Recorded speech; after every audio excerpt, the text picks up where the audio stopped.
আসসালামু আলাইকুম। আজ 10ই সেপ্টেম্বর বিশ্ব আত্মহত্যা প্রতিরোধ দিবস।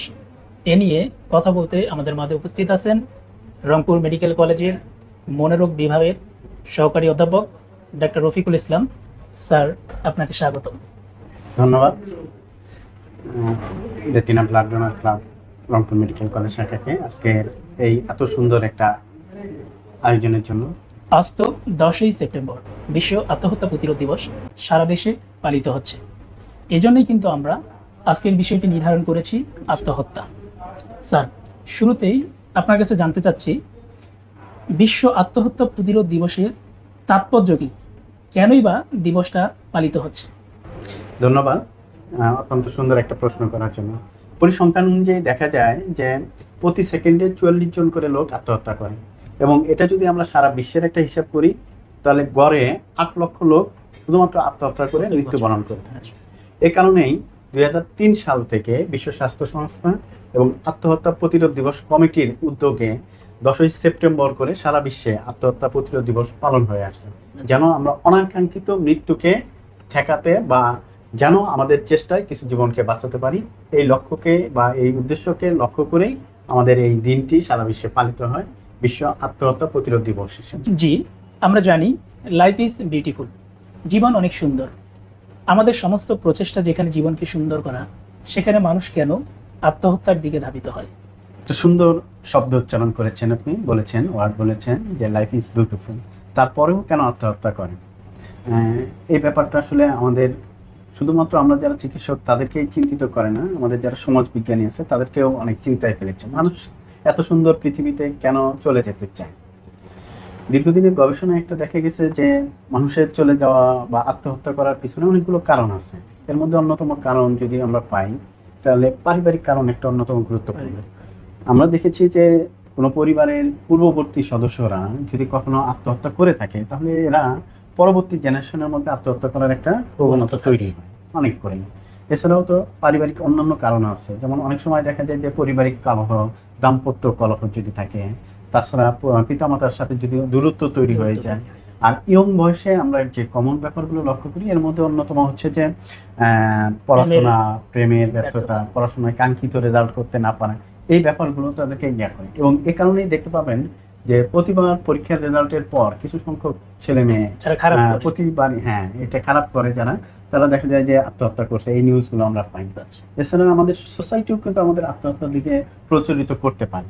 যেমন হচ্ছে সোসাইটি যদি ধরেন যে বিভিন্ন ধরনের নন কোঅপারেশন করে, বা সোসাইটিতে আপনি যে জায়গায় কাজ করেন সেই কাজটা যদি আপনার পরিবেশ বা আপনার সাথে না যায়, প্রতিদিন প্রচন্ড চাপে রাখে, তাহলে সেই কারণটাও কিন্তু আপনাকে আত্মহত্যার দিকে প্রচলিত করতে হবে। এবং এ কারণে প্রচুর সংখ্যক লোক পৃথিবীতে আত্মহত্যা করে। কার মধ্যে আত্মহত্যার ঝুঁকি বোঝার উপায় কি, বা কি সব আলামত থাকলে আমরা বুঝতে পারি যে লোকটা আত্মহত্যার দিকে ধাবিত হচ্ছে? প্রশ্নটা খুবই গুরুত্বপূর্ণ, এবং শুধুমাত্র এটা চিকিৎসক সমাজ না, সাধারণ মানুষও যদি এই আত্মহত্যার আলামতগুলোর দিকে লক্ষ্য রাখে তাহলে তারা কিন্তু বুঝতে পারবে যে আত্মহত্যা এই লোক করতে চায় কিনা, বা এর মধ্যে আত্মহত্যার প্রবণতা আছে কিনা। ঠিক আছে, তা আমরা যেটা বলি যে যারা আত্মহত্যা করতে চায় তারা আত্মহত্যা করার আগে হেল্প সিকিং করেন, মানে সাহায্য চায়। এটা গবেষণায় দেখা গেছে যে কেউ যখন আত্মহত্যা করে তার পূর্বে মিনিমাম 20 বার কারো না কারোর কাছে তার কথাটা বলে যে আমার বেঁচে থাকতে ইচ্ছা করে না, আমি মরে যেতে চাই, মিনিমাম 20 বার। আচ্ছা, এটা একটা গুরুত্বপূর্ণ সাইন। কোনো সুস্থ লোক বারবার বলতেছে আমি মরে যেতে চাই, এটা কিন্তু সতর্ক হওয়ার জন্য বা আত্মহত্যা প্রতিরোধ করার জন্য গুরুত্বপূর্ণ ক্লু ব্যক্তিটা দেয়। এছাড়াও আরো কিছু লক্ষণ আমরা পাই। যারা আত্মহত্যা করতে চায় তাদের দেখা যায় যে তারা সবার কাছে ক্ষমা চাচ্ছেন, ভাই আমাকে ক্ষমা করে দেন, বোন আমাকে ক্ষমা করে দেন, এবং নিজেরা সবসময় গিল্টি ফিল করে যে আমি কি করতেছি বা আমার এই কাজটা বোধহয় ঠিক হয়নি। এক সময় গিয়ে তারা কি করে, আইসোলেশন হয়ে যায়। এরা দেখা যায় বন্ধু বান্ধব, পরিবারের অন্যান্য সকলের কাছ থেকে এরা যোগাযোগ বিচ্ছিন্ন করে, এবং সর্বশেষ দেখা যায় যে সম্পূর্ণ একা একা থাকার চেষ্টা করে, কারোর সাথে কোনো কথা বলে না। সবচেয়ে আরেকটা গুরুত্বপূর্ণ ব্যাপার আছে, যারা মরে যেতে চায় তাদের সম্পত্তি কেন তারা আগে বন্টন করে দিয়ে যায়, যারা মানে বয়স্ক যারা। আর ইয়ংদের আসলে প্রধানত যে কথাগুলো আগেরগুলো ছিল যে তারা আইসোলেটেড হয়ে যায়, বন্ধু বান্ধব ত্যাগ করে এবং সবার কাছে ক্ষমা চেয়ে নেয়। এই জিনিসগুলো যদি আমরা লক্ষ্য করি এবং তার সাথে যদি যোগাযোগ স্থাপন করি তাহলেই কিন্তু আমরা অনেকগুলো ক্লু পেয়ে যাবো যে তার অন্য কোনো চিন্তা ভাবনা মাথায় ঘুরছে কি। স্যার, আপনি যেটা আগে বললেন যে বিশ্বে প্রায় প্রত্যেক বছর 8 লক্ষ লোক আত্মহত্যা করে, সেকেন্ড দেশের সংখ্যা দাঁড়ায় হচ্ছে প্রায় 44 জনই।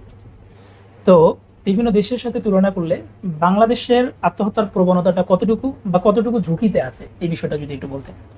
আমরা যদি পরিসংখ্যানের দিকে তাকাই তাহলে বিশ্বের টপ 10 যারা যে দেশগুলোতে আত্মহত্যা সবচেয়ে বেশি হয়, যেমন লিথুয়ানিয়া, তারপরে হচ্ছে দক্ষিণ কোরিয়া, এই জায়গাগুলোতে কিন্তু আত্মহত্যার হার অনেক বেশি। ওই তুলনায় বাংলাদেশে যদি আমরা চিন্তা করি আত্মহত্যার হার তুলনামূলকভাবে কম, তারপরেও সংখ্যাটা একেবারে নগণ্য নয়।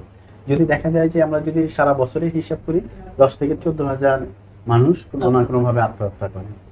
এবং এর মধ্যে সবচেয়ে ইন্টারেস্টিং তথ্য যে এর মধ্যে মেয়েদের সংখ্যাটাই বেশি বেশি। বিভিন্ন কারণ আছে মেয়ে সম্পর্কে বা মেয়েদের আত্মহত্যার কারণে, বিভিন্ন কারণ আছে, আমাদের সোশ্যাল একটা কারণ লক্ষ্য করা যায়, তবে এই সংখ্যাটা অনেক বেশি। আরেকটা ইন্টারেস্টিং তথ্য হচ্ছে সেটা হচ্ছে যে আত্মহত্যার সমস্ত ইনফরমেশন কিন্তু আমরা পাইনি। আত্মহত্যার ক্ষেত্রে সবাই ইনফরমেশন লুকায়। পরিবারও চায় যে আমার ছেলে অথবা মেয়ে আত্মহত্যা করেছে বা আমার আত্মীয় স্বজন আত্মহত্যা করেছে, এটা যেন প্রশাসনে না যায়। আমাদের কাছে যে রিপোর্টগুলো আসে, এই রিপোর্টগুলো হচ্ছে যে আসলে বিভিন্ন পত্রিকা থেকে অথবা হচ্ছে থানায় যে এন্ট্রিগুলো হয়, আত্মহত্যার অনেক কেসই যেটা গোপনে থেকে যায়, যেটা কোনো এন্ট্রিতেই হয় না। বাংলাদেশের এই সংখ্যাটা যদি আরেকটা চিন্তা করা যায় যে ডে বাই ডে কিন্তু আত্মহত্যার প্রবণতাটা বাড়ছে। রিসেন্ট একটা গবেষণা রিপোর্ট আপনাকে বলি যে দেখা গেছে 2023 সালে এই সংখ্যাটা তাও বেড়ে 8.8 পার লাখে দাঁড়িয়েছিল। তারপরে হয়তো গবেষণা করলে দেখা যাবে সংখ্যাটা আরো কম বেশি হয়েছে, তবে দিনের পর দিন যদি দেখা যায় সংখ্যাটা বেড়েই চলেছে, যেটা বাংলাদেশিদের জন্য একটা উদ্বিগ্নের বিষয়। আপনি যদি লক্ষ্য করেন দেখবেন সম্প্রতি মেডিকেল কমিউনিটিদের মধ্যেও বেশ মারাত্মক ধরনের আত্মহত্যার টেন্ডেন্সি তৈরি হয়েছে। 2019 সালের 583 জন মেডিকেল স্টুডেন্টদের মধ্যে জরিপ করে দেখা গেছে যে এদের 23.8% স্টুডেন্টেই কোনো না কোনো সময় আত্মহত্যার চিন্তা করেছিল। তো মেডিকেল স্টুডেন্টদের মধ্যে এইরকম আত্মহত্যার টেন্ডেন্সিটাতে তৈরি হওয়ার কারণটা কি? এক ধরনের সফল মানুষই বলা যেতে পারে যারা মেডিকেলের চান্স পায় অথবা যারা চিকিৎসক হয়, এরা কেন আত্মহত্যা করে? মেডিকেল স্টুডেন্টদের মধ্যে যে আত্মহত্যার প্রবণতা বেশি এবং করে, রিসেন্টলি আপনিও দেখেছেন যে ময়মনসিংহ মেডিকেলের একজন আত্মহত্যা করেছেন, যদিও এটা আমাদের কারো কাছে কাম্য নয়। এর পিছনে স্পেসিফিক অনেকগুলো কারণ আছে। কারণ মেডিকেলে পড়াশোনার চাপটা অন্য কোনো বিষয় থেকে একটু বেশি থাকে। মেডিকেলে যারা ঢুকে তারা যে স্বপ্ন নিয়ে ঢুকে, এই স্বপ্ন পূরণের একটা দীর্ঘ পথ তাকে পাড়ি দিতে হয়। মেডিকেলে প্রবেশের পর দেখা যায় যে আত্মীয় স্বজন অন্যান্যদের সাথে সম্পর্কের একটা অবনতি ঘটে। এছাড়াও দেখা যায় যে পারিবারিক একটা চাওয়া পাওয়া থাকে, যে আমার ছেলে মেডিকেলে চান্স পেয়েছে, এখনই হয়তো সে আমাদের পরিবারের জন্য অনেক কিছু করবে। বাস্তবতা হচ্ছে যে এটা হয় না। সবকিছু মিলিয়েই হয়তো আত্মহত্যার জন্য একটা চাপ, প্রেশার তৈরি হয়, যে কারণে মেডিকেল কমিউনিটিতে আত্মহত্যার প্রবণতাটা হয়তো একটু বেশি। স্যার, আমরা আজকে শেষ প্রশ্নে যাচ্ছি। তো আত্মহত্যার চিন্তায় ভোগা একজন মানুষের জন্য আপনি একজন মনোবিদ হিসেবে কি ধরনের পরামর্শ দিয়ে থাকেন? আমাদের জীবন অনেক মূল্যবান। এই জীবন মরে যাওয়া মানে শেষ হয়ে যাওয়া। যদি বেঁচে থাকি জীবনের অনেক কিছু অর্জন করা সম্ভব। মরে যাওয়া কোনো সমাধান নয়, মৃত্যু কোনো সমাধান নয়, এটা একটা জীবনের পরিসমাপ্তি। আমরা চাই পৃথিবীর সমস্ত মানুষ বেঁচে থাকুক, পৃথিবীতে তাদের অবদান রাখুক। এই জন্য সকল প্রকার সহযোগিতা করার জন্য আমরা যারা মনোরোগ বিশেষজ্ঞ আছি তারা তাদের পাশে দাঁড়াতে চাই। যে কোনো প্রয়োজনে, যে কোনো দুঃখে, যে কোনো সময় মনোরোগ বিশেষজ্ঞ এবং আশেপাশের যে কোনো কারো কাছে যদি কেউ সাহায্য চায়, বাংলাদেশ সহ সারা বিশ্বের মনোরোগ বিশেষজ্ঞরা তাদের সহযোগিতা করতে প্রস্তুত আছে। আমাদের কাম্য সকলেরই সুন্দর জীবন হোক, সুস্থভাবে বেঁচে থাক, তাদের মাথা থেকে আত্মহত্যার চিন্তা দূর হয়ে যায়।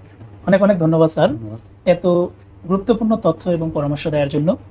আশা করি আজকের আলোচনা সবাইকে সচেতন করবে এবং যারা সংকটে আছেন তারা বুঝবেন আত্মহত্যা নয়, জীবনের পথ বেছে নেওয়াই সমাধান।